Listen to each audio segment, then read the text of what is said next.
Salut à tous, on se retrouve pour une vidéo débrief concernant la victoire de l'Espagne face à l'Italie sous le score de 1 but à 0. Mais ceux qui ont vu le match le savent très bien, ça a été domination totale.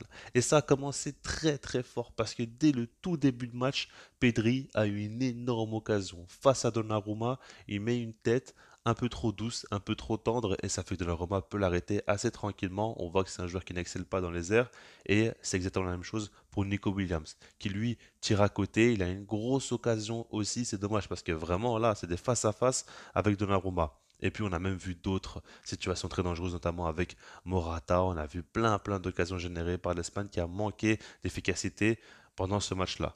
Et le premier joueur pour moi qui a sauté aux yeux, qui a vraiment fait un gros match, c'est Nico Williams. On est obligé d'en parler.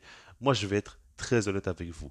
Aujourd'hui, je trouve qu'il y a quand même de moins en moins d'ailiers vraiment qui se démarquent. Des ailiers où tu te dis, ils font vraiment peur aux défenseurs. Ils vont vraiment faire très très mal. Je ne dis pas que Nico Williams en est un, mais dans ce match-là, il a été. Et ça fait tellement plaisir. En dehors d'être supporter de l'Espagne, de tel ou tel club, en tant que supporter de football, en tant que passionné, voir un joueur comme ça, qui lorsqu'il touche le ballon, il se passe quelque chose.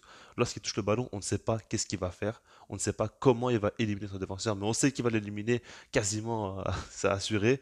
Ça fait tellement plaisir. Il a été monstrueux et surtout face à Di Lorenzo, qui est un excellent joueur, qui a quand même la trentaine, qui a quand même une grosse expérience, qui est très bon défensivement normalement, mais là il s'est fait mélanger et le nombre de petits ponts qu'il s'est pris, le nombre de crochets qu'il s'est pris, ça a été assez fou. Honnêtement, il a été monstrueux, Nico Williams. Grand respect à lui par rapport à ce match-là. Pour moi, c'est un match référence. Dommage qu'il n'ait pas marqué son petit but. Il a touché à un moment donné un part transversal. Franchement, ça aurait été mérité. Et ce que j'aimerais dire surtout, c'est que oui, dans un premier temps, ça coince au niveau du dernier geste. On le voit parce que là, dans ce match-là, il doit marquer. Vraiment, on sent qu'il y avait tout de son côté. Il manquait plus que, on va dire, l'action décisive qu'on va retenir dans les prochaines années. Ça n'a pas été le cas malheureusement. Mais en fait, ce que j'ai remarqué avec lui, c'est que c'est un joueur, lorsqu'il s'applique un peu trop, lorsqu'il cherche à faire le geste parfait, c'est là où souvent ça coince. Alors que quand il est dans un sprint, quand ça va à 2000 à l'heure, qu'il commence à dribbler un ou deux joueurs et qu'il y va à l'instinct tout simplement, c'est là où il est le plus fort. Et il va falloir qu'il trouve un juste équilibre aussi à ce niveau-là. Et peut-être qu'un coach aussi peut beaucoup l'aider dans ses prises de décision. Mais en tout cas, le talent brut est monstrueux et là, il a prouvé. À seulement 21 ans, faire ça à l'Euro face à l'Italie, waouh! Il y a un autre joueur aussi qui a brillé et là, ça me touche particulièrement, c'est Don Pedri. Un joueur qui, depuis un petit temps, a enchaîné beaucoup de blessures, beaucoup de pépins physiques et n'a pas su enchaîner les matchs. Ça a été un gros problème. Mais là, vraiment, en fait, le premier truc qui me fait plaisir, c'est que ça faisait très longtemps que je ne l'avais plus vu avec autant d'efforts physiques dans un match. On l'a vu, une activité assez dingue. Il n'a pas arrêté de courir entre les lignes, se proposer décrochage, appel en profondeur. Il a été constamment présent, même au pressing. Il a récupéré beaucoup de ballons. Et ça, c'est le vrai Pedri. Parce qu'on parle beaucoup d'un Pedri qui, sans ballon, n'est pas si fort que ça. C'est pas vrai, hein. Ceux qui ont vu vraiment ces matchs au début de carrière jusqu'à aujourd'hui, on a vu un Pedri qui a toujours eu l'habitude de récupérer beaucoup de ballons, qui est très intelligent avec et sans ballon. Et c'est qu'une question de physique en fait. Et quand il se sent beaucoup mieux, quand il peut beaucoup plus courir sur le terrain, bah forcément, bah on voit une nette différence dans son jeu sans ballon. Et là, ça a été le cas. Ça me fait vraiment très plaisir parce que maintenant, voilà, on parle de ça, mais le principal, c'est le jeu avec ballon. Et là, il excelle. Techniquement, qu'est-ce qu'il est fort. Déjà, on peut quand même préciser que Luis de la Fuente le responsabilise beaucoup entre les lignes. C'est le joueur qui va créer le lien entre le milieu et l'attaque, mais il est un petit peu seul dans ce rôle et pourtant il le fait à merveille parce qu'il est hyper intelligent, parce qu'il sent le jeu et parce qu'il est très fort techniquement pour se retourner, pour dribbler un joueur. Non, vraiment, ça fait plaisir de le voir comme ça. Ensuite, si on continue à parler de joueurs, on peut parler aussi de Lamine Yamal. Parce qu'en soi, c'est un joueur, vous savez très bien, c'est mon chouchou, vous savez très bien que c'est un joueur que j'apprécie énormément, mais on va pas se le cacher, pour moi, il a été un petit peu en deçà. Je pense que c'est le joueur dans ce match-là qui a été un petit peu en dessous parce que globalement, l'Espagne collectivement, ça a été monstrueux, mais il faut dire la vérité. Lamine Yamal a eu un peu plus de déchets que d'habitude, et puis surtout, on a vu un joueur qui a trop peu tenté de dribble, ça m'a un petit peu dérangé. Alors attention, on parle de la Yamal, donc même lorsqu'il est un petit peu en dessous des autres ou en dessous de son réel niveau, ça reste un joueur qui peut briller par séquence, et on l'a vu quelques fois dribbler deux ou trois joueurs sur une action.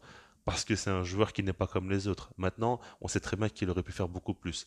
Ce qui me dérange, c'est qu'il aurait pu marquer. À un moment donné, il a eu une frappe magnifique qui rase le poteau. Et s'il avait marqué ce but-là, ça aurait été de la folie. Mais voilà, globalement, on voit encore un joueur mature parce qu'il ne s'enflamme jamais. Mais ce qui m'a le plus dérangé dans son match, c'est deux choses. D'abord, qu'il tente trop peu de dribbles, alors qu'on sait très bien qu'il peut éliminer n'importe qui sur cette terre.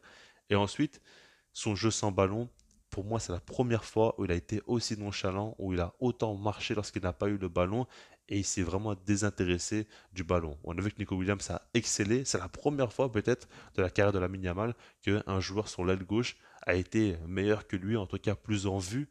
Et lui, ben, il s'est un petit peu effacé sur le côté droit parce que le jeu penchait sur le côté gauche. Et donc par rapport à ça, c'est vraiment un problème qu'il va falloir régler avec lui. Encore une fois, il est très jeune, il a tout le temps. Mais voilà, ça reste Lamine Yamal, ça reste un joueur qui peut faire beaucoup de différence. On verra par la suite du tournoi ce qu'il pourra nous proposer. Mais en tout cas, son équipe est prête à le mettre dans les meilleures conditions. Maintenant, par rapport à la suite du match, évidemment, il y a un but qui est tombé à la 55e minute de jeu.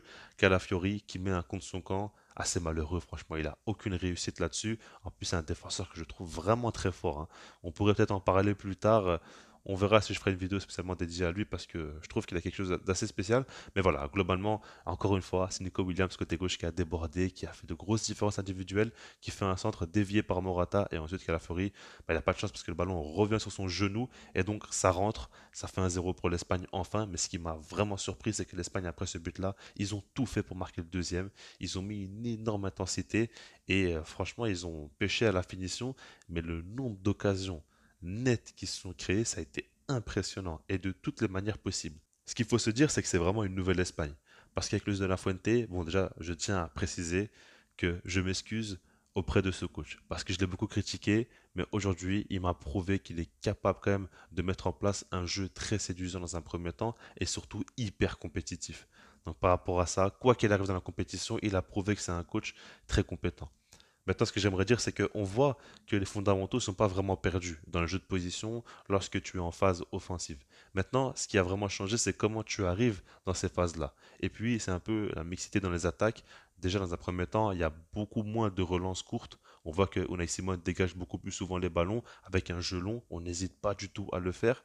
Et puis, on voit aussi beaucoup plus de verticalité. On voit beaucoup plus de fois les joueurs tenter des frappes de loin. Fabian Ruiz, Rodri n'hésitent pas à le faire, ce qui apporte beaucoup plus d'imprévisibilité. Après, encore une fois, quand tu as Nico Williams et Lamine Yamal, évidemment que c'est plus simple, parce que c'est des joueurs qui peuvent te changer le rythme d'une action à tout moment, vu leur qualité de dribble qui est assez dingue. Donc par rapport à ça, il faut le prendre en compte, mais en tout cas, vraiment, vraiment, c'est impressionnant le travail qu'il a fait, et globalement, on voit vraiment un gros match de l'Espagne. Ça finit sous le score de 1 but à 0, mais franchement, si c'est 4-0 pour l'Espagne, c'est la même chose. Et vraiment, ils ont fait un très très gros match qui a été ultra impressionnant. Donc voilà, on a hâte de voir la suite parce que l'Italie, attention, hein, pour moi, ils sont bien revenus. Leur premier match a été très impressionnant, collectivement en tout cas, dans ce qu'ils ont pu proposer. Et là, ils sont tombés quand même assez fort face à l'Espagne et ils n'ont rien pu faire du tout. Donc j'ai hâte de voir la suite par rapport à l'Espagne, qui sont déjà qualifiés pour les huitièmes de finale, qui sont premiers de leur groupe. Ils vont pouvoir faire tourner lors du dernier match face à l'Albanie. Ouais, franchement, c'est pas mal pour commencer la compétition. Je laisse là-dessus, puis sinon moi je vous dis peace.